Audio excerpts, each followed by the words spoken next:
സ്വർണത്തിന്റെ വില പെട്ടെന്ന് ഉയരുന്നു, സ്റ്റോക്ക് മാർക്കറ്റ് ഒക്കെ തകരുന്നു, താഴേക്ക് പോകുന്നു, അമേരിക്കൻ ഡോളറും വലിയ പ്രതിസന്ധിയിലേക്ക് എത്തുന്നു.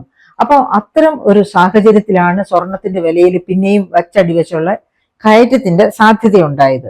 അപ്പൊ അതിൽ നിന്ന് നമുക്ക് മനസ്സിലാക്കാവുന്നത്, ആഗോള തലത്തിൽ അസാധാരണ സാഹചര്യം ഉണ്ടായാൽ, അതായത് കോവിഡ് പോലെയുള്ള ഒരു മഹാമാരി രോഗം ഉണ്ടാവുക, ലോകത്തെ മുഴുവൻ ആക്രമിക്കുന്ന ഒരു മഹാരോഗം ഉണ്ടാവുക, അതുപോലെ തന്നെ ആഗോള തലത്തിൽ പണപ്പെരുപ്പം ഉണ്ടാവുക, യുദ്ധം ഉണ്ടാവുക.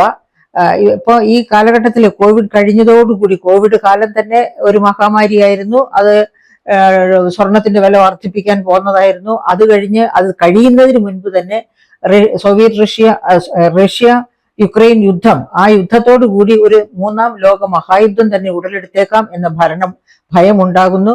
അതോടെ സ്വർണത്തിലേക്ക് കുതിച്ച് എല്ലാവരും, മറ്റേത് മേഖലയിലേക്ക് പോയവരും സ്വർണത്തിലേക്ക് വന്നു.